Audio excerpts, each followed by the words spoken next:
For the people who don't know me, my name is Tim Pointer, and I am a business owner in the historic downtown district. I originally was from Cincinnati, Ohio, moved here about 25 years ago with my wife and 4 children. I've been a city commissioner off and on 2 times. I think I've gotten a little better each time, and I'm hoping the 3rd time I'll be the best that I can be. So look forward to the questions coming.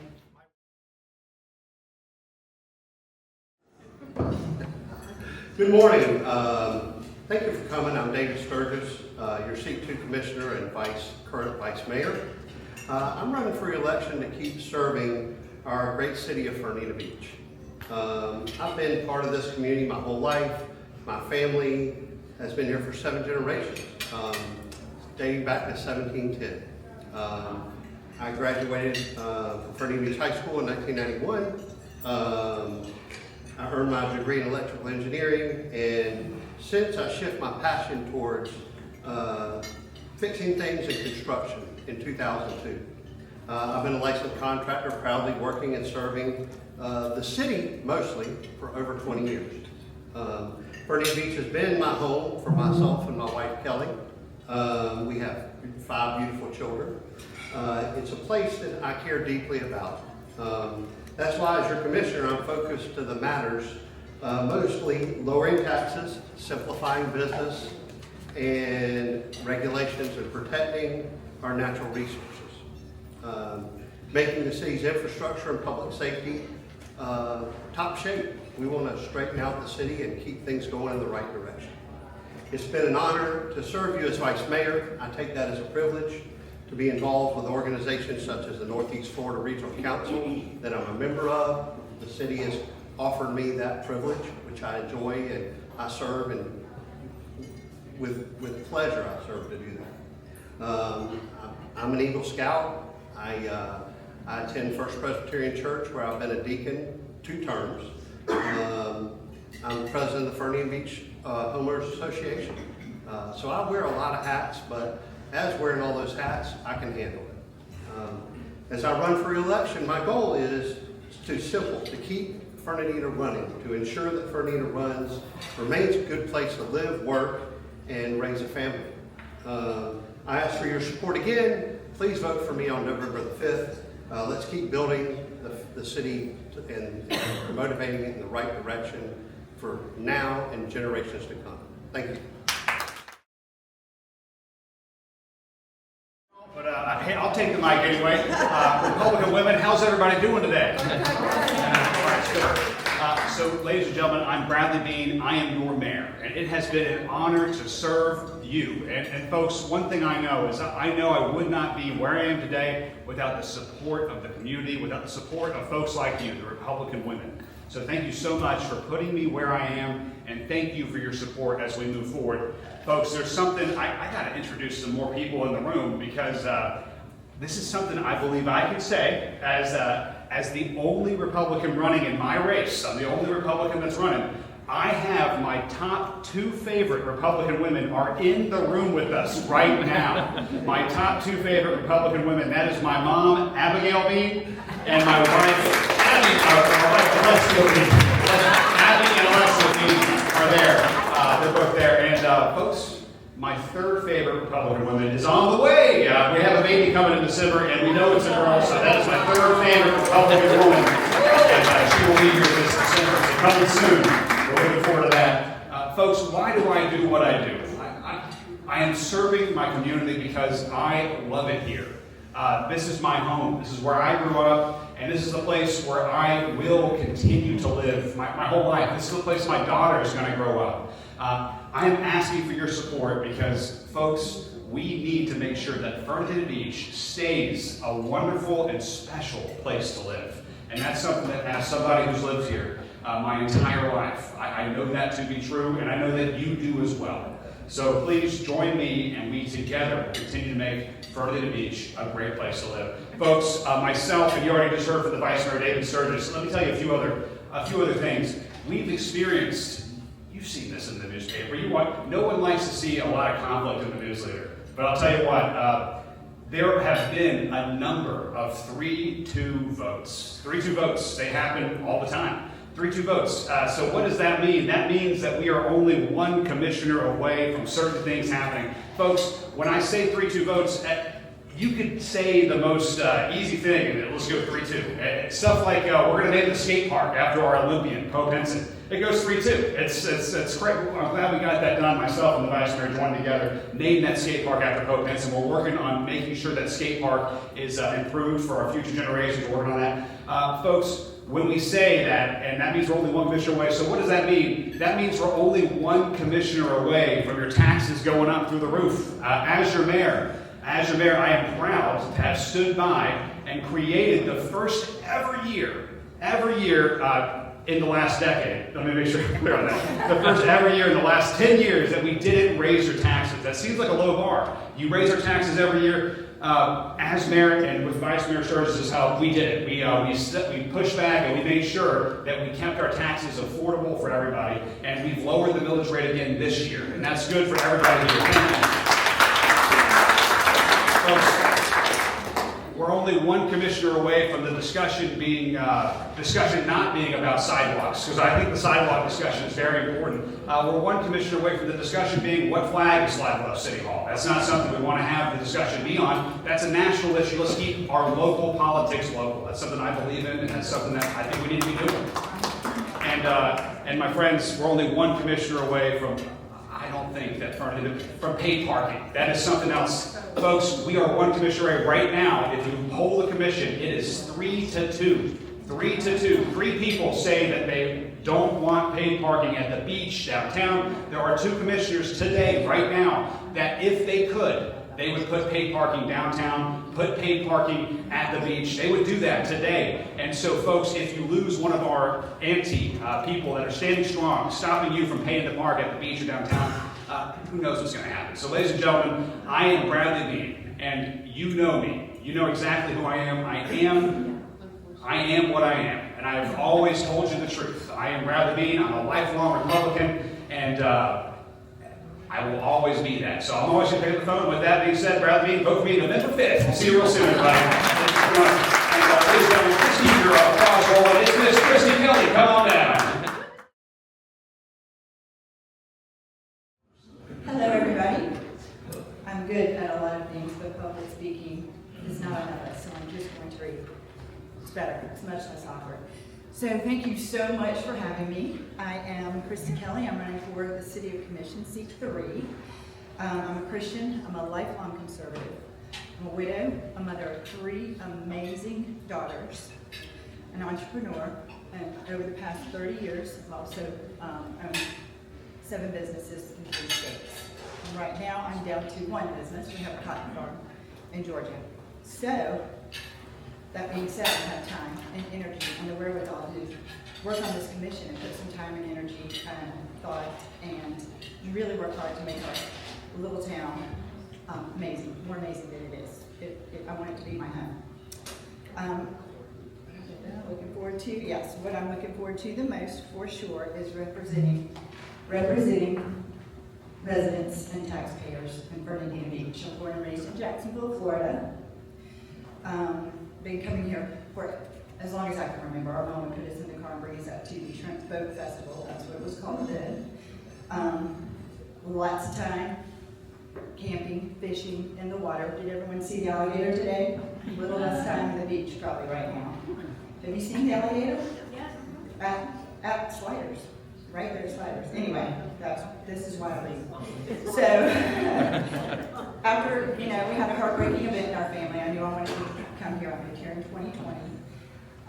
And it's my forever home now. And I look forward to serving on the commission. I see it as an opportunity to make some positive changes for our town. And I would appreciate your vote on November 5th. So tell your friends and family, and also wanted to shout out to Sturgis and ask you who is not here.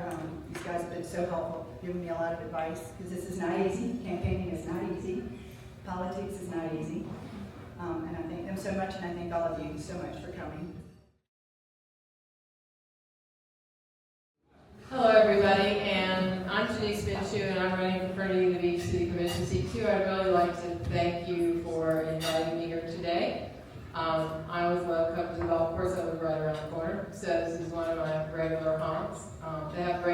and great lunch, so you should check it out sometime.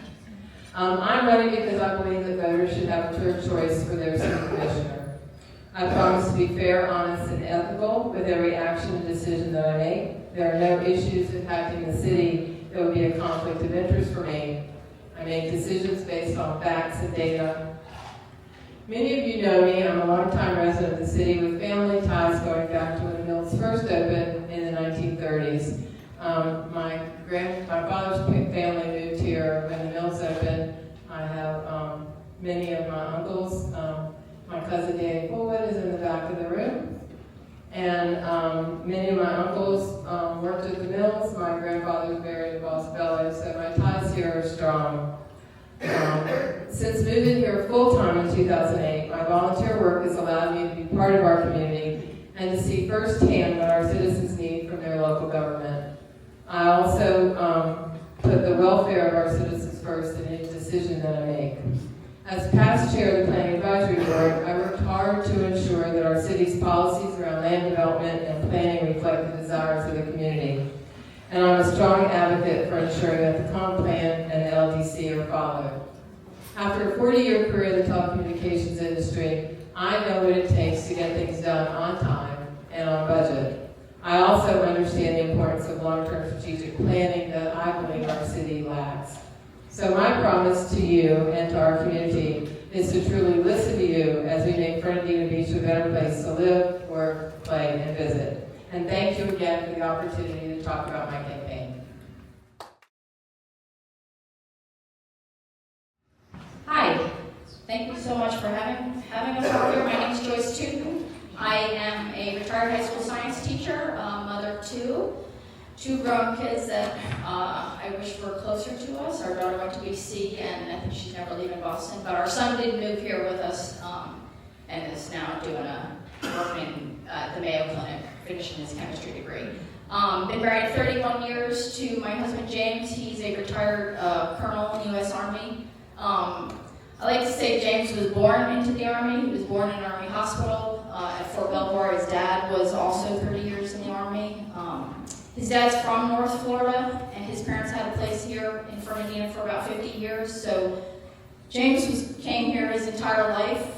When we started dating in the 80s, he didn't have to drag me here. I happily came for a visit. And yeah, 26 years of moving with the Army, we sort of always hoped we could retire here, and feel incredibly blessed that we actually were able to. It's the only place for him that ever really felt like home. So we bought a funky, awesome old property right on the Egan Street Greenway that we've been renovating because it had one bathroom and no closets. But it's amazing. It's our forever home. My mom was a high school math teacher. She was super active in our church. My dad was a small business owner. He was a volunteer firefighter for 30 years. I'm one of 6 kids. 5 of us still work in schools. My older brother's an electrician, has a small business. We were raised to give back to our community. So all the years that we moved, I did what I always did, would arrive at my new community and jump in to volunteer work. So we got here and I immediately jumped in. I volunteer doing shorebird nest patrol down at the state parks. I do turtle nest patrol at the state parks. I tag horseshoe crabs at Fort Clinch. I'm an invader raider with the city. We remove invasive plant from the parks. That's fun. I was a founding member of Conserve Nassau. I was their founding treasurer because nobody ever wants to be treasurer. But I love math, so it's always my job. One of the most rewarding things I've done since I've been here is I helped found the 5th grade field trip to the Greenway. So in the spring will be our 4th annual field trip. It's a public-private partnership that we put together. We bring all 220 of the 5th graders from Emma Love to the Greenway, and it's a huge event. We work with the city, and I manage 50 volunteers, and we work with FWC, and we run the kids through stations, because it's my dream that 10 years from now, every single kid walking around on this island understands our beautiful spaces and the ecosystems and the interconnectedness of it all, and recognizes the importance of wetlands on this island and what wetlands do for us in terms of protecting us. And so that's been really rewarding. Past community work, as we've moved, I've been a big sister, always treasurer of the PTO. Somehow I get dragged into treasurer all the time. I've sat on athletic boards. I played D1 soccer in college, so I coached for 20 years at all different levels with our kids in high school. The year my husband deployed to Iraq, I was our unit family readiness group leader. I was awarded the Army Heart of Victory Award for 1,000 hours of work. It's a huge job. It's actually a full-time paid position in all units now because you're dealing with 400-some soldiers downrange, thousands of family members stuck in Germany with no support system, trying to navigate the German government or their services with the U.S. Army, family members back home who aren't hearing from soldiers. It's stressful and complicated, but incredibly rewarding. Most of the Army is extremely young, and my husband was second in command. Our commander wasn't married, so it fell to me to be the family readiness group leader, and it really was a joy. At our last duty station in Maryland, before we came here, I sat for 4 years on our city sustainability committee. Our city had a standing committee. Our job was to stick our fingers in every pot of city business and help build in processes of how the city could be more resilient. And 99 times out of 100, save money along the way, because when you efficiently and effectively plan for the future, you save money along the way. So it was really rewarding. Our city has an amazing Vision 2045 plan. I hope some of you have seen it. I helped write it with the Alex is not gonna, yeah, we helped write it.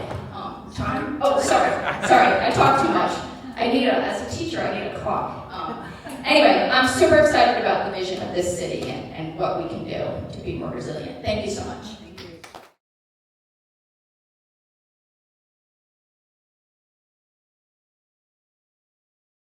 Issue facing the city and what would we...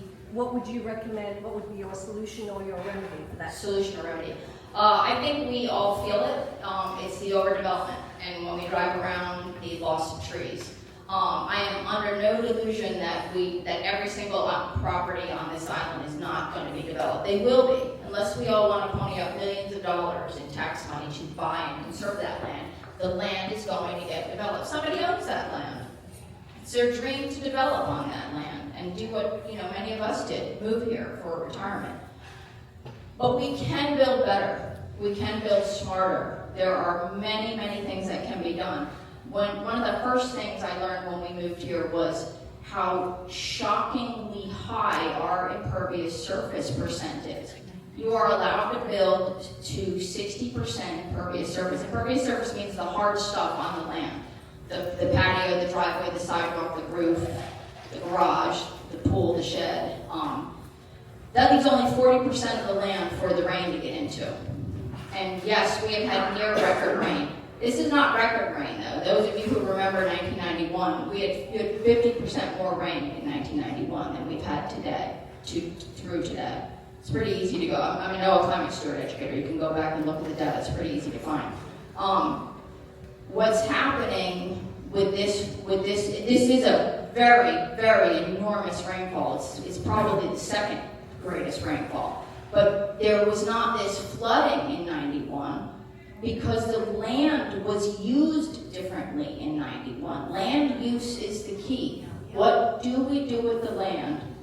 And how do we protect the land? Because by the way, if you shrink the amount of impervious surface, you can save more trees. And an enormous tree with an enormous canopy, it's not just the roots that are holding water. The bark, the leaves, you all know the resurrection fern, it's all holding water. And we're not keeping enough water on our properties, and it's only going to get worse. Thanks. What's your same question?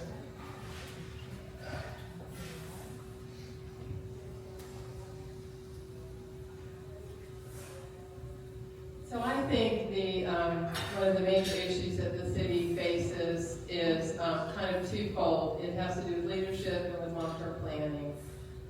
I'm worried too much that we have too much emergencies, too much chaos, too much short-term activities, and without a better long-term approach to the city where we can then deal with issues of density and land use planning, resiliency, and not just downtown, but at Egan's Creek in Atlantic, at Escambia Slough, and other places around. I mean, we saw flooding this week, last night in particular. I've been on our street since 2005, and we've never had flooding, but we had a lot of flooding last night and into people's homes. So, so those are issues that need to be looked at. But while there are short-term approaches to them, you really need to have a long-term, better approach. So what I would do in that instance is focus the city manager and the city staff on how we begin to develop a longer-term strategic plan and focus that deals with the issues that are important to the city, as well as how the budget is better managed across that. Thank you.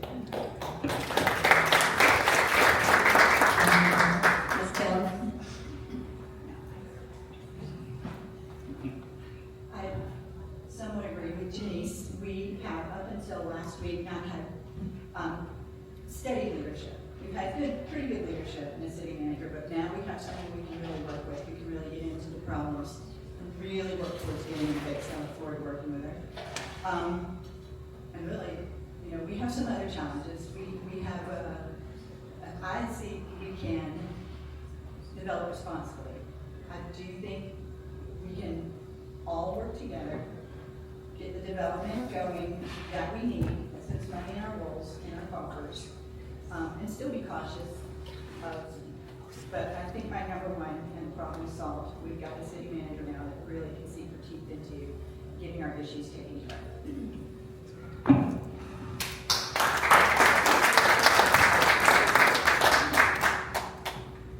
Well, ladies and gentlemen, there is a lot of issues throughout the city, but folks, there's a big one. I'll start with some of the smaller ones first.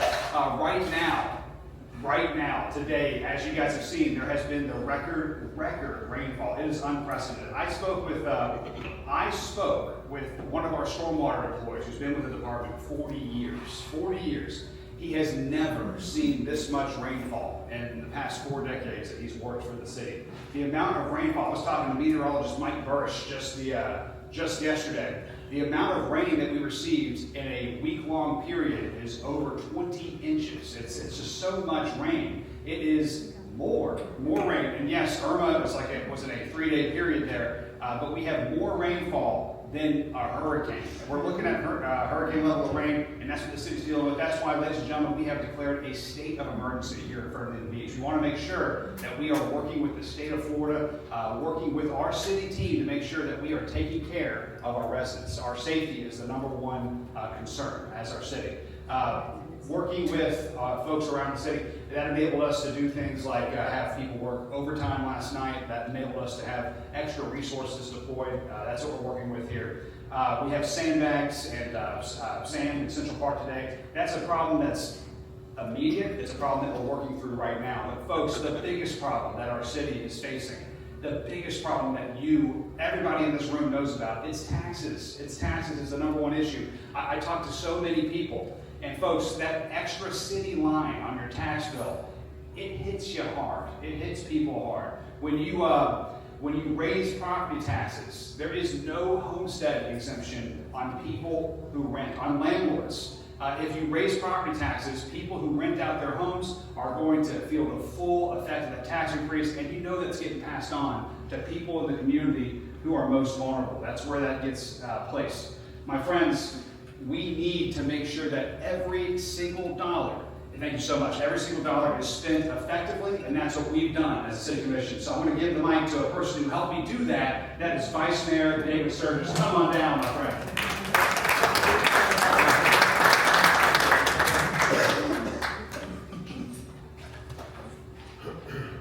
Well, this one's pretty easy. This is in my wheelhouse. It's called development. In my opinion, I'm not pro-development. I'm not anti-development. For you people that do or don't know me, I've lived here all my life, and I'm all about trying to manage development smartly.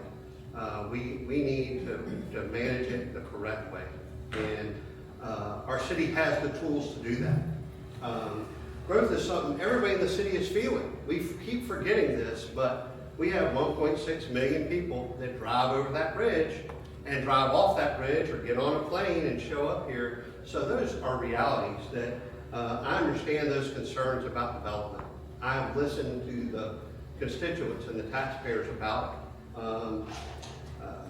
We can manage it. We can have both. We can manage the growth as well as provide private property rights. That is able to happen. As a commissioner, I've worked very hard. We actually reduced the density from 39 units to 18 units per acre. Our land development code kind of helps us monitor what our actual development will be and won't be. And with that, you know, ultimately, overdevelopment is an issue that we're all going to be facing. But this commission has actually reduced development.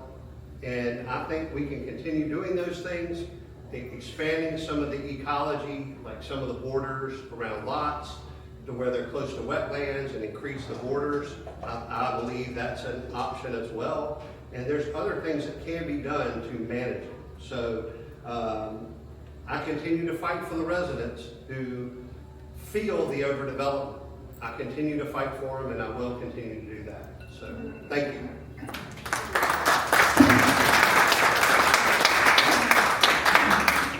Mr. Boynton. I think it's planning. We don't plan. Every time someone comes in and they've got an idea, the commission can just say, yeah, let's do that. That sounds like a good idea, let's do that. Well, you know, in Florida, you have to have a balanced budget. So at the end of the year, it has to be balanced.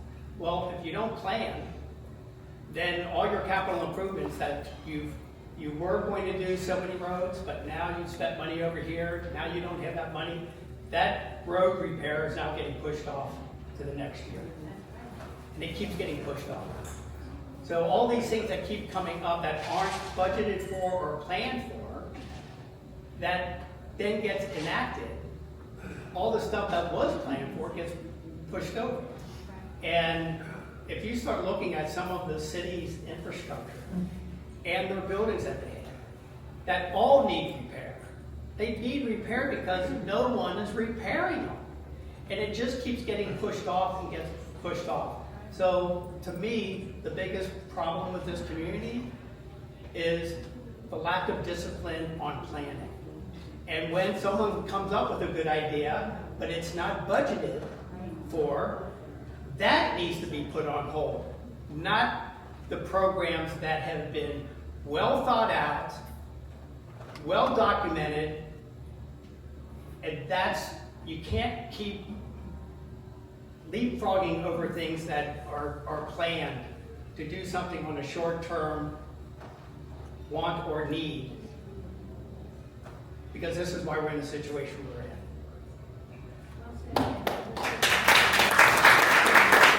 If everybody looks on the table, we have the Florida GOP Republican Party of Florida official 2024 amendment guide.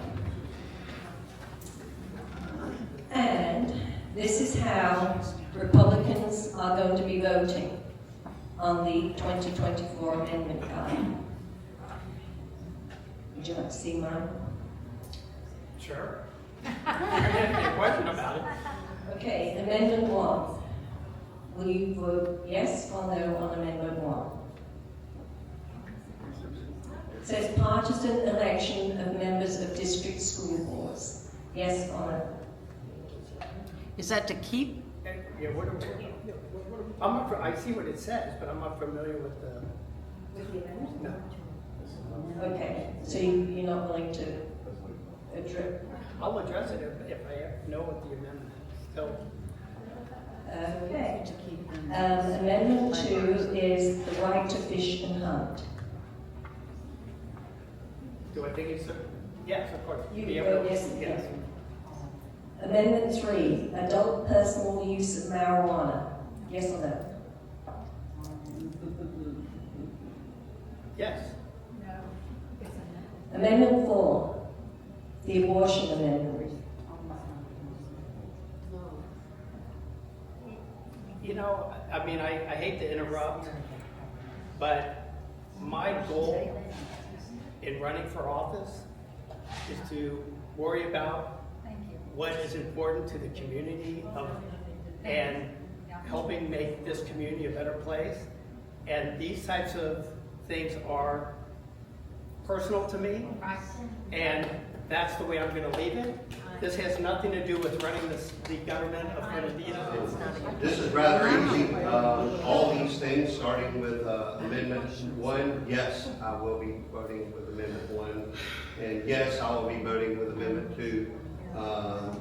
And no, I'm not going to vote for personal use of marijuana. I'm going to be voting no on 3, and no on 4, and yes on 5, and yes on 6. Just like this ticket, that's how I'm going to be voting. Thank you. Thank you. Mr. B. Hey, it's all good. I saw all 2 seasons of Mr. Bean. It is a great show. If you haven't already seen it, please feel free to jump in. It is a wonderful program. Feel that we got it. All right, so this is, I would agree with Vice Mayor Sturgis. It's easy for me. It's going to be, it's yes, yes, no, no, yes, yes. I am 100% in agreement with the Republican Party's platform on this. And I'll go a little further and say, especially on Amendment 4, I am absolutely going to be voting no when it comes to Amendment 4. That is something we all stand for, and by we all, I mean, I'm loosely saying I'm part of the team here. Folks, I'm experiencing the miracle life right now with my daughter coming here in December, and we have to make sure that our babies stay safe. So just like everything else, we got to vote no on 4. So with that, that's it. Let's give it to Ms. Krista Kelly. Thank you.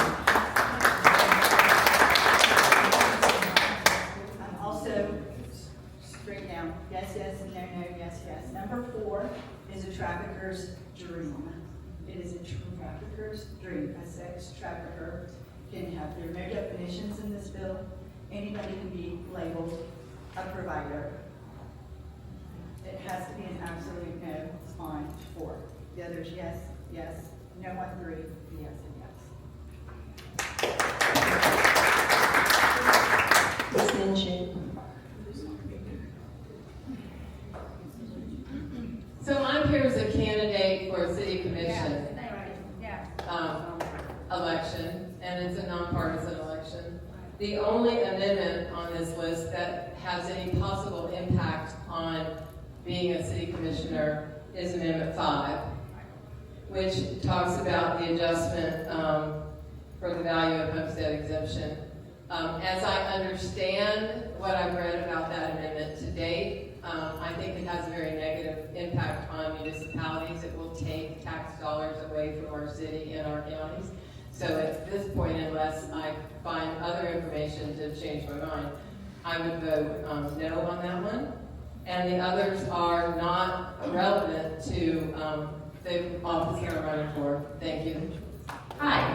I would agree with Tim Pointer that my opinions on this, all of these votes, really has nothing to do with my desire to run for this seat. I am in fact a lifelong registered Democrat and purposefully switched my my party to independent, to NPA, because as soon as I filed, I realized before I filed, I realized this is a nonpartisan race, and if I serve on the commission, I serve the entire city, and so my personal politics have nothing to do with running the city. So, yeah, thank you.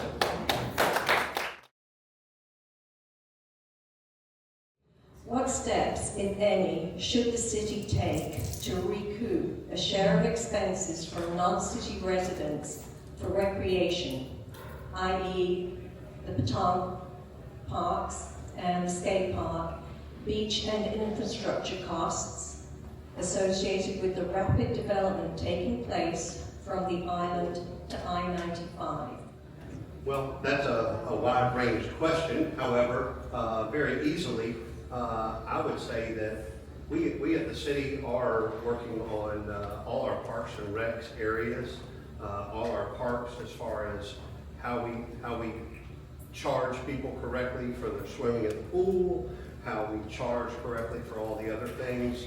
I want to go backwards for a second and talk about the Matonk, just because you brought that up as a major point.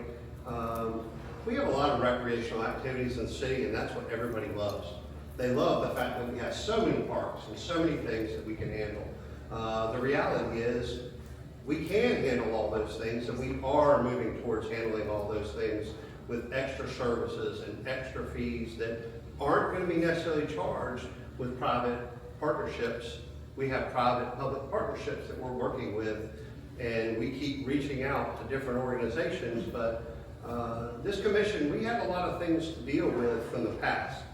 So I know nobody's mentioned that. Everybody mentions about lack of leadership. They mention about all kinds of different things. But from the past, this commission got dealt a lot of stuff down the line that now we're having to inherit the issues, and we are working on. So with that, I think that with the county and the city, every time we annex something people don't want to hear, they're annexing to the city, we're bringing those tax dollars.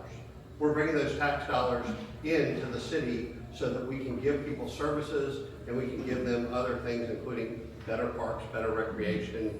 So that's how this is going to work. The longer that we keep annexing, and it will work slowly but surely. These people are here that are already living here, so why wouldn't we annex them?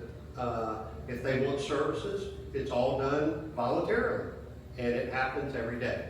So we just have to manage that and continue working in the right direction. We've cut expenses and we'll continue to cut expenses.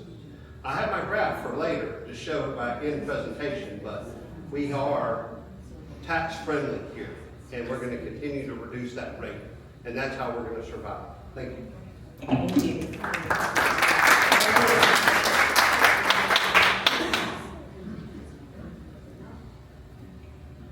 All right, ladies and gentlemen, so how, first of all, I disagree with everything that, I just agree. It sounded like I said I disagree.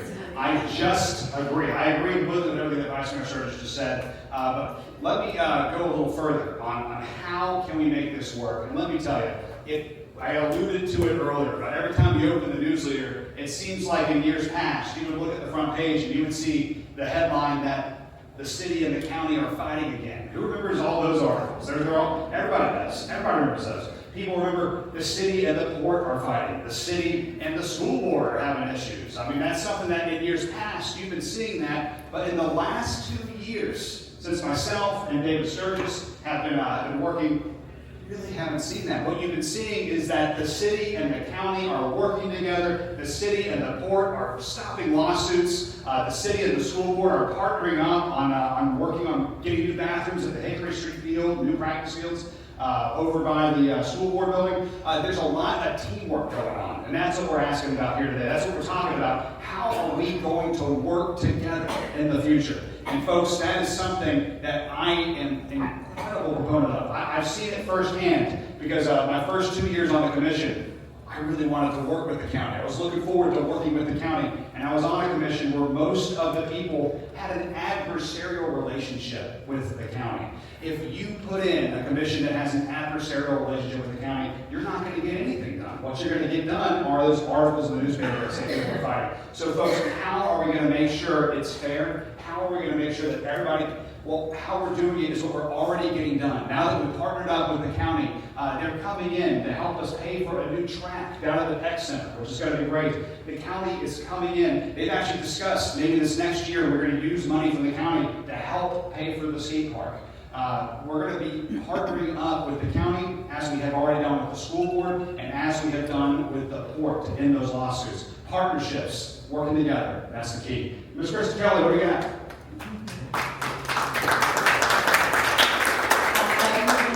Mayor Bean, I use the tennis courts, I use the fitness facilities, I use the swimming pool, and when we go, we just put a fee in. We put a small fee in, and I believe people from the county come and they pay a couple dollars more, and it works out. I think it's so important to have these relationships because our families in the county and in the city rely on these services. It's all about our families, it's all about our fields, our pools.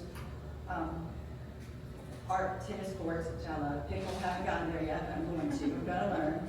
But yeah, I think that we're doing a good job on that, and I'm sure with our new city manager, we'll get better, come up with great ideas.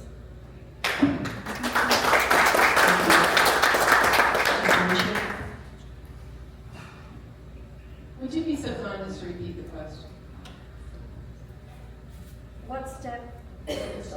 What steps, if any, should the city take to recoup a share of the expenses from non-city residents for recreational purposes, i.e. the Baton Skate Park, beach and infrastructure costs associated with the rapid development taking place from the island to I-94?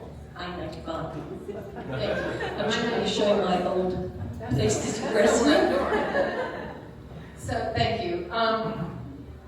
First of all, I do think that this particular commission has had a better relationship with the county than previous commissions, and that is because they quit doing stupid things and aggravating the county and not being cooperative. I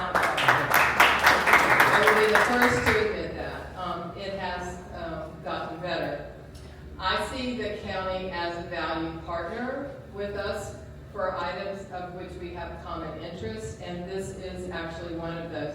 I also think that the TDC, the resort community here on the island, they're also valued partners that I think we should be working with on this. Part of it is I don't think we actually know how much all these facilities and all these activities cost us.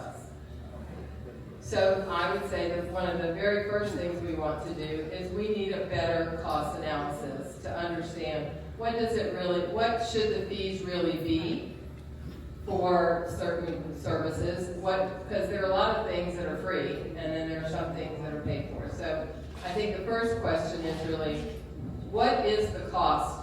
And I'm a firm believer that the cost causer should pay. So then we need to look at what is the actual cost for these activities in these facilities. What is it we're going to charge for, what is going to be free, and then for those we charge for, what's the cost for the city, and then what would be the additive that you would add for a visitor or an out-of-city resident. That would be how I would start the process. Thank you. Thank you. Ms. Tooten? Hi, I'm a big user of all of our park facilities. Both my husband and I in our rec center, we live just a short walk from it and use it every single day.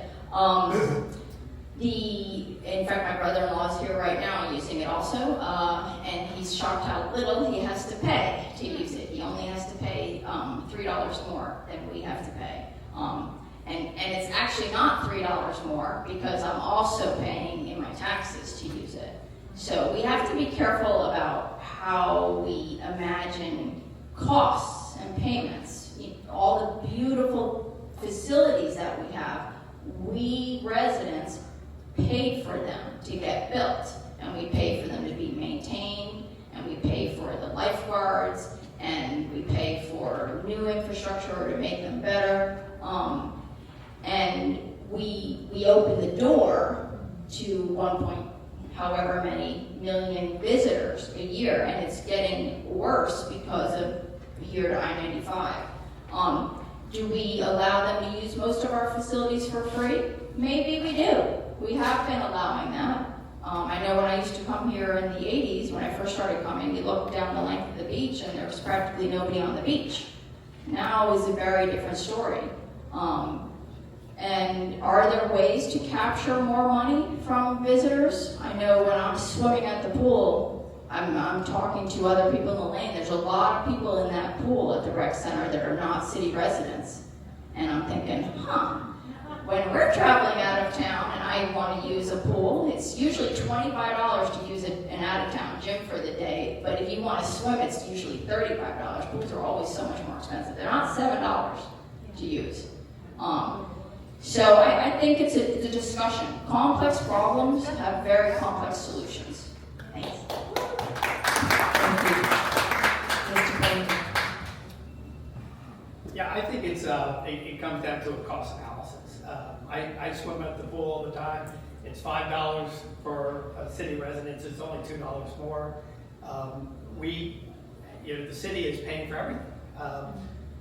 The upkeep on the buildings and stuff, I don't know what the number is, but I don't think anyone knows what the number is, the true cost of what it's costing this community. When we talk about saving taxes and dollar saving here and there, well, one way of doing that is to collect additional dollars from people who are using it who won't pay anything. And that's kind of what we have right now, to a large extent, with everyone from Nassau County and half the island is not in the city, and they are not being asked to pay for anything. And nothing's free. It just keeps falling on the city residents.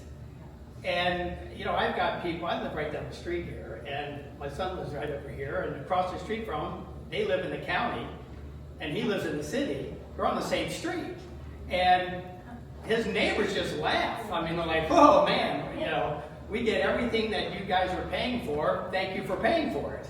And, it can't just keep going on like that forever. I mean, we really have to sit down and explain to the community what this is really costing the community that we are paying for, and I think we can have a better and a more honest discussion with what we are actually supplying for the residents of the county with all our parks and recs, because they have not done a good job on parks and recs. We're the ones with the ball fields, we're the ones with the soccer fields, it's getting better, but all the kids and a lot of the growth is out in Yulee. It's not, let's face it, it's pretty darn expensive to live on Amelia Island. So we need to do a better job of analysis.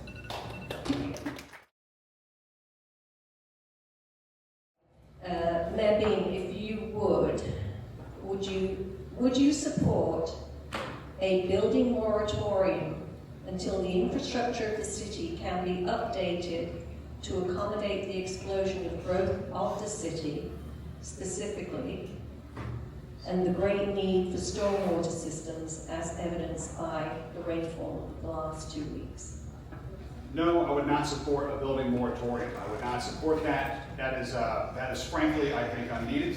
And what we have is, if you're going to, the examples that I just heard are not reasons to have a building moratorium. The example of the stormwater, we are still working on that. And folks, this is a once-in-a-lifetime rainwater event. As we heard from people, that there is as we heard from our stormwater management team, this has not happened in 40 years that one gentleman has worked here. This is the 100-year flood that people talk about. We need to build a system that works for every day and that is ready for this. In fact, let me give you two more numbers real quick. Here's two more numbers. 2.5 million gallons of water. That's what our system is able to handle on a daily basis. That's what it's projected to do. 3 million. In a pinch, you can handle 3 million. What we received in our system yesterday was 7 million gallons of water from the sky. 7 million gallons.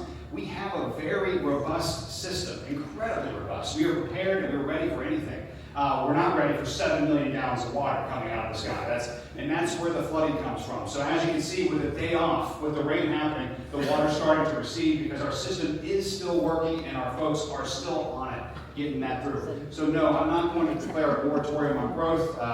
We can't base decisions off of one-off knee-jerk reactions here. And that's basically what I'm going to say about that.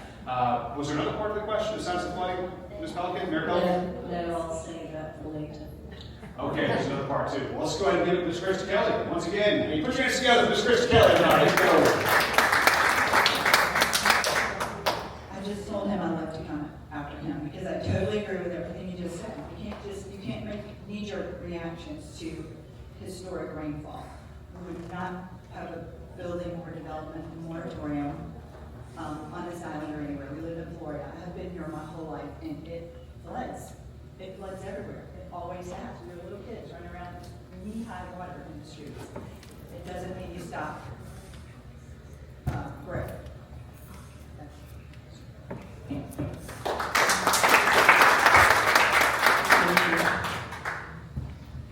No, I don't think a moratorium is appropriate. I do think we need to continue continue to look at how we manage our stormwater, how we manage our utilities. We need to look at the long-term processes and what is the long-term needs and how do you get there from here? And does that have an impact on what an impact fees are charged on new construction? And different ways to look at it, but at this point, there's nothing that would want me to put a moratorium in place. Thank you. Hi, no, I think a moratorium is a terrible idea. It's not just the developer, it's the property owner whose dream it was next year to build their dream home because it's time to retire. So it's not a solution. What is a solution is to upgrade our stormwater system and our sewage system. I taught AP Environmental Science for 7 years and have had the pleasure with my students of touring multiple sewage treatment facilities. Sewage treatment facilities and stormwater facilities are not the same thing. They are supposed to be disconnected. So when we flush our toilets and wash our dishes and do our laundry and take showers, 1 million gallons of all that wastewater go to sewage. And when it rains this hard, it should be still just 1 million gallons that go to sewage. The rainwater is supposed to go into our stormwater systems. But when you have old infrastructure, those systems have leaks and they have old overlaps because they used to be overlapped. When they were first built, they were overlapped. Because how else do you get the poop to move through a pipe? You rely on, sorry, did everyone finish eating? My mom would not be happy. How else do you get the sewage to move through a pipe? You rely on a heavy rainfall. Because where was it all going originally? It was all going to the river originally. And so a heavy rainfall would push it all through. But years ago, we decided, that's not a great idea. Let's separate the two. Separating the two is incredibly complex, incredibly expensive, and it's not usually done perfectly. And if our system is getting 1 million on a regular sunny day and 7 million on a rainy day, then something is seriously wrong with our system. And last year, I sat and watched one of the most egregious votes that I witnessed. We hired a consultant that suggested new capacity fees for new construction for water and sewage should go to 10,000, and the commission voted to decrease it to 3,000. Sorry. We can do better.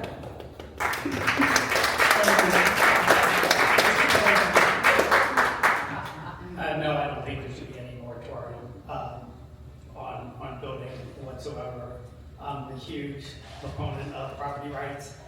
You'd just be taking everyone's property rights away by doing that. I do agree. Well, the city actually has been doing a pretty good job of every year they're trying to reline by spray foaming in the stormwater to stop those leaks. So it's not going into the sewer as well. And they're trying to keep that separate. More of it needs to be done, but they are trying to get a handle on it. But we shouldn't hire a consultant to give us the bad news and then ignore it. Anybody who is building a new house, they are tying into a system that's older. They are putting a strain on the system. When the consultant said it needed to be $10,000 for new people, it needed to be $10,000. It didn't need to be reduced. These are new people coming in. It's not going to have any bearing on the people who are here now, but it does have a bearing on the people if you don't collect the proper fees, because it's going to fall on everybody else. That's why if you're going to hire a consultant, listen to what they say and do what they need to say.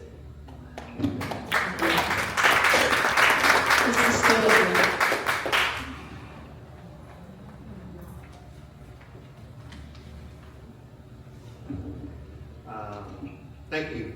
This is very easy. No on a moratorium. We're having record rainfall.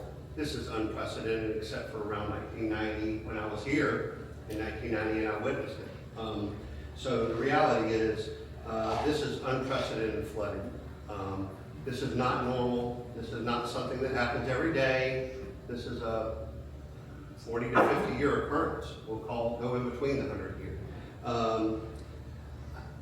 I would say to start with, we just mitigate these things in the future. We have done infrastructure improvements. We actually have done them. We spend money every year on infrastructure when they go line the pipes and our sewer system. So we do have some systems that need to be worked on, but we have actively been working on it. Every year, we're actively spending money. We've actually spent, in the last 2 years or so, over $25 million on our whole city in improving things. So it's not like we can pick up the pieces with this management, with these commissioners, how Bradley has helped, and the commissioners on the commission have helped. We have truly picked up the ball and started working on this problem. So the reality is, we just continue to do more planning, more preparation, and I want to thank our first responders. Let's talk about first responders for a minute. Right? Above and beyond to handle the situations that we're in. It's unprecedented. I talk to everybody. I've been here all my life, and I've only seen this occurrence once before. So I would say it's unprecedented, and we'll move past. We keep making improvements. Please just continue to help me make improvements with our city. Thank you. Thank you.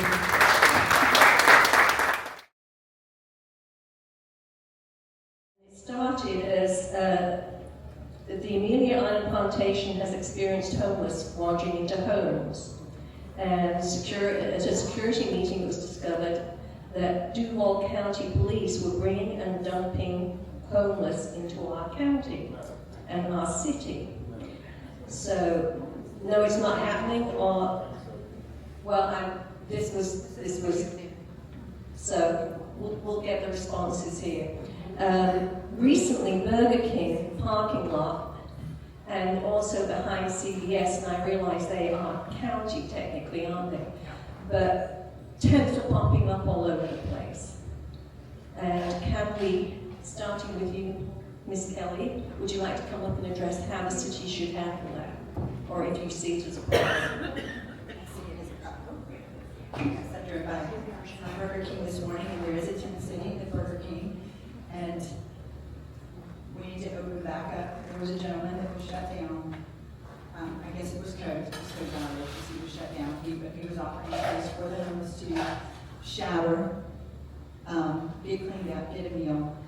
Maybe we could look at doing something like that. I know Barnabas is available. I know there's a lot of mental health and drug abuse, and sometimes it's hard to gather these individuals because they just don't want to. They just want to live in a tent for whatever reason. They have issues, but some sort of another Barnabas type facility maybe, because it is growing. It is growing. Michael, who owns INB, who is my sweetheart, had there was an encampment on top of Bell's. There was a leak in the roof at Bell's. Do you guys remember this? This was not too long ago. The roof started leaking. They went up to check out the leak, and there was an entire encampment on top of Bell's on South Road. Yeah, so it's a problem that needs to be addressed, and I would suggest, I don't know what the laws are in regards to it, but maybe if we could get them over to Barnabas, and maybe get this gentleman who was here, and I apologize, I don't remember his name, get him back up and running with some permits, the proper permitting, and get the solution so that we're safe, so that we're feeling safe, and these people are also safe. That's all. Thank you. Ms. Lynch.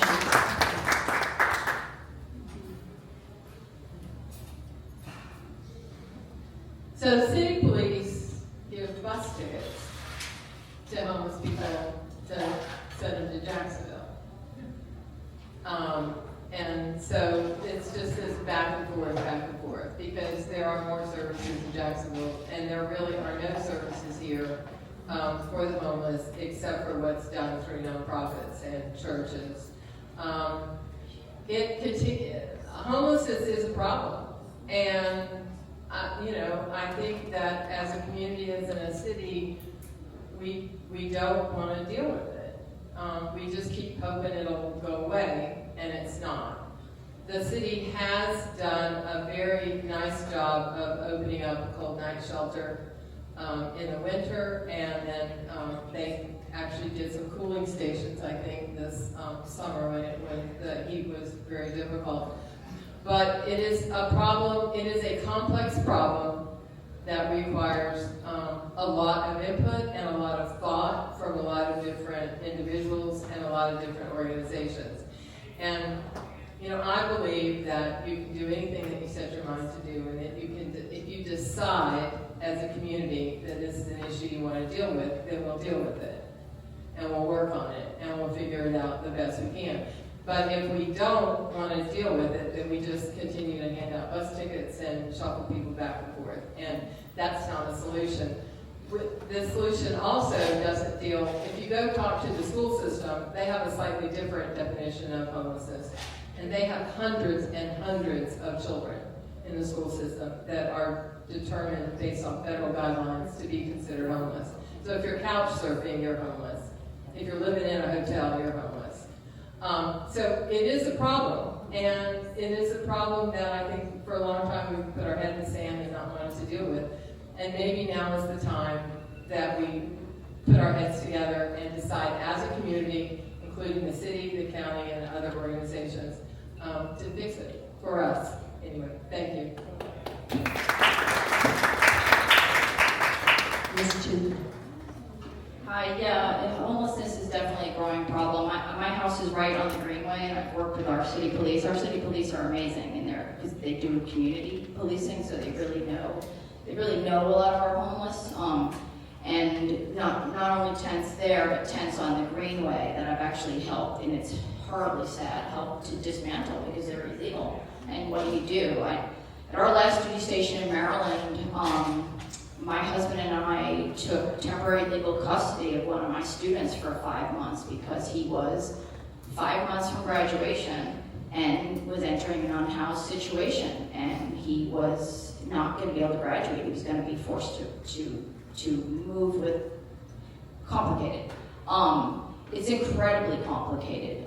We don't have a standing service for because it's incredibly expensive and difficult to, you know, I sat with Carly McDuffie with Coalition for Homeless at the MLK when they opened. The city was really great. They temporarily opened Elm Street during Debbie, when Debbie came through, for the unhoused. And solving that issue is going to take a lot of discussion and a lot of stakeholders to come in, and working with the nonprofits and the churches who are already doing a great job of sort of propping it up. But as it gets worse with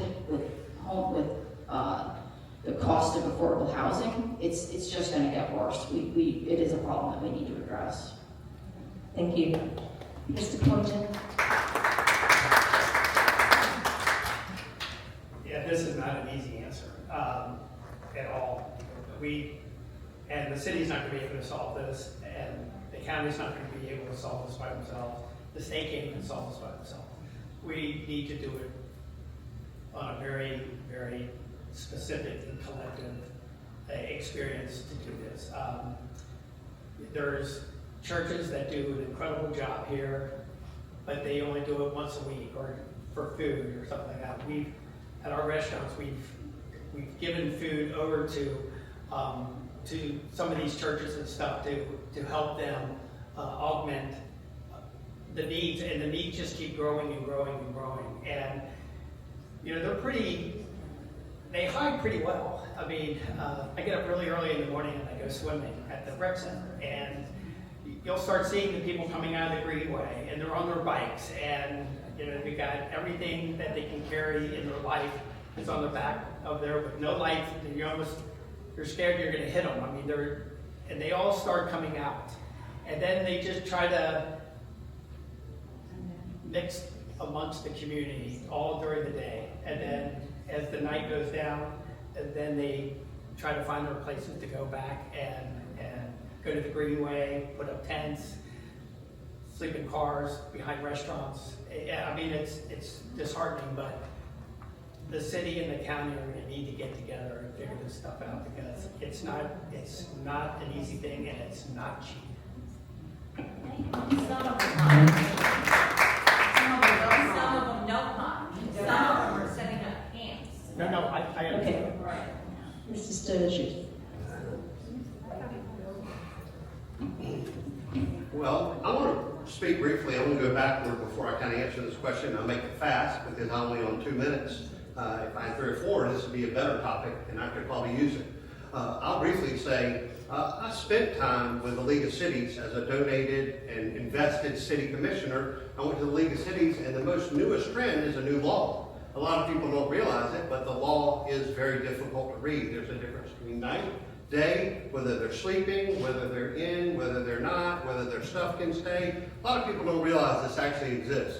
Only 3 counties in the state of Florida have passed regulations for this, and one of them is Duval County, and they're shelling out millions of dollars to try to start doing something.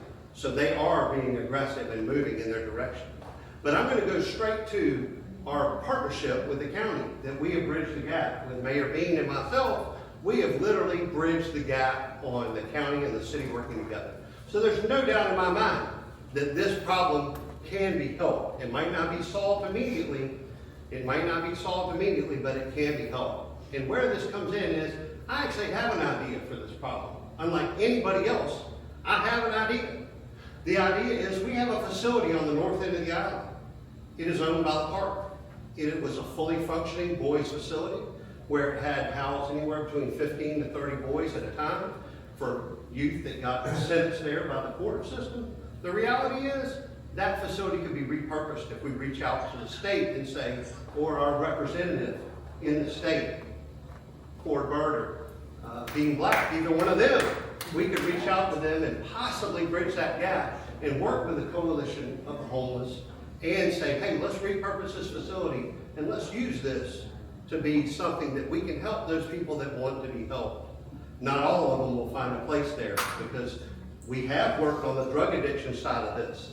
The city is funding drug addiction side. I heard the alarm. It wasn't loud, but we have. I told you I could speak for a while on this one. The city has made that bridge to help drug addiction with the finances and money we put out to the fire department to go reach out to our community. This can be worked on and fixed. Thank you. Thank you. Hey, thank you so much. I want to thank a number of people. Number one, I want to thank the other candidates that all recognize what the city is currently doing. And we are already doing a lot. And the second people I want to thank are the Coalition of the Homeless, because that's who we partner with to make this happen. Ms. LeJew, I agree, we should give it up for the Coalition, because they do a lot of work for us, for the community. And what that is, that we partner with them to open our cold night shelters below a certain temperature. We opened the MOK to allow people from all walks of life to come.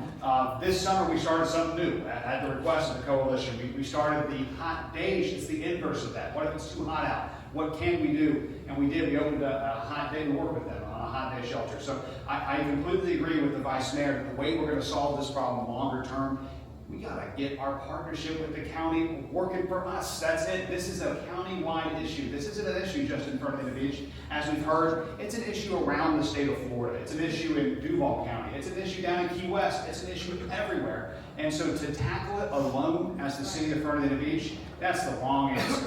That's the wrong answer. We shouldn't be exacerbating the issue that former Commissioner Porter actually pointed out about how people on different sides of the street, one side would be paying for the homeless shelter and one side would not. We need to be partnering with Nassau County. I would be willing to completely look into what the Vice Mayor just said. If locations in the city, I'm okay with that as long as we're working with the county on how we're going to get this thing paid for. So I completely agree with all that. There is a solution moving forward, but folks, I want everyone here to know that we already are tackling this issue today, and that's what we're working on right now with our cold night shelters or hot day shelters. Thanks to the Coalition of the Homeless for working with us.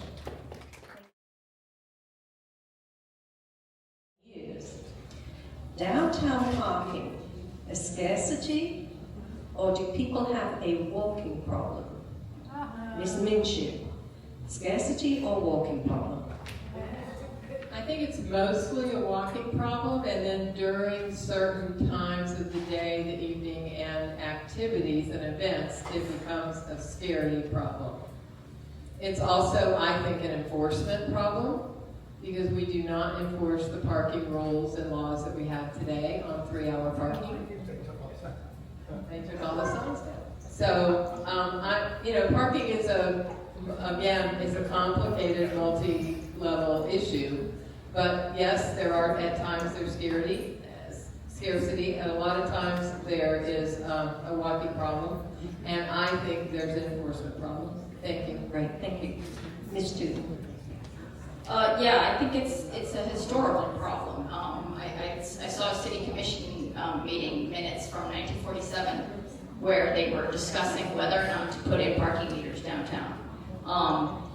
It's a real major problem to park at certain times of day and when there's activities going on. I know a bunch of friends of mine, when we discuss whether or not to go down to eat, it will do us to check, what's the tourist situation right now?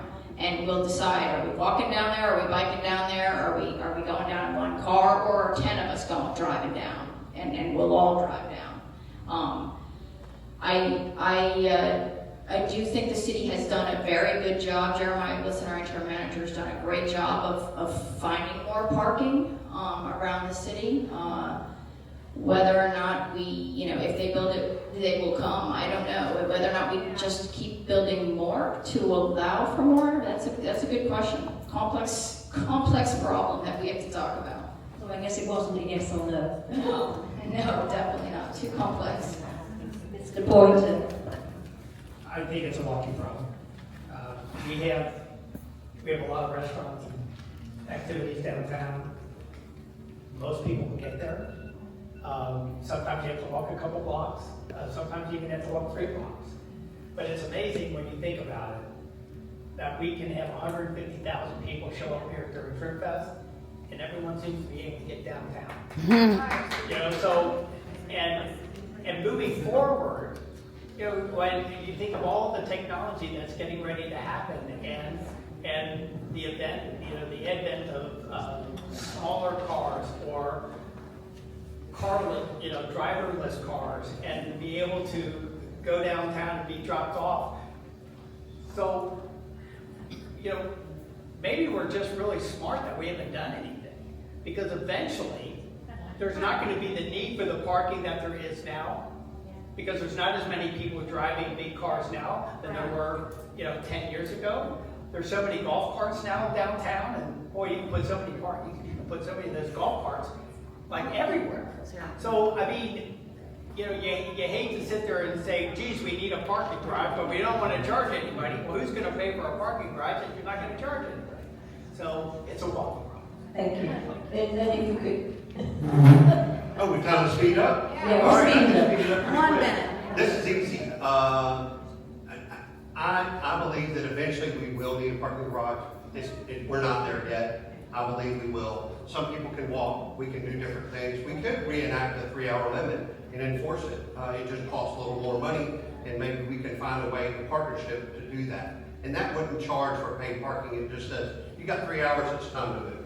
But the reality is, I stood up for the waterfront parking, and I agree that, and with Bradley's help, we make golf cart parking.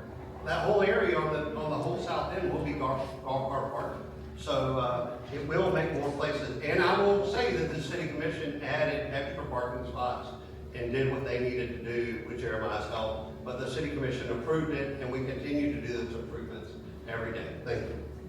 Hey, thank you, Vice Mayor. And I'll jump right in. I just concluded. I want to second what he said. But I will tell you, it's a little bit of both. There's a lot of solutions to any kind of parking problem. But I'll tell you one solution that is not there for me. Absolutely not. It's paid parking. No way, in no shape or form. We're not in charge of people to park. Not downtown, not at the beach, not anywhere in front of the beach. That's what I stand for. That's what I'll continue to stand for. One more thing, though, I will continue to say this, is that I want to thank the Vice Mayor Sturgis's help. If we didn't have this commission, we wouldn't have been able to get all of these new parking spots added downtown. That's what we're doing today about this problem. If you go past 7th Street right now, the latest ones are being added. By turning that last little street, which is between Pineland Bank and the Methodist Church, that's the only street downtown that wasn't one way within the core 8 blocks. And by making that one way, we're able to add about 30 new parking spots right there on the street. These are parking spots that weren't accessible before, but now certainly are. And then a little bit further, we just came off. That's in addition to the parking spots we just added down Second, by relining the parking lot by City Hall, by relining other parking lots. We've been able to add new parking in our downtown area, and that's helping everybody out. And that was a quick yes or no question. I'm gonna try to be quick. I think it's a walking problem. I live down there, I walk it multiple times a day. They've added, just now, we're up 7, there's 1 lane, so now there's more parking there. Yeah, it's a walking problem. You find it, you just gotta be able to walk, and if you're gonna go eat these yummy meals at Caribou, you better, that's my rule. If I'm gonna eat it, I better walk and get to it. Anyway.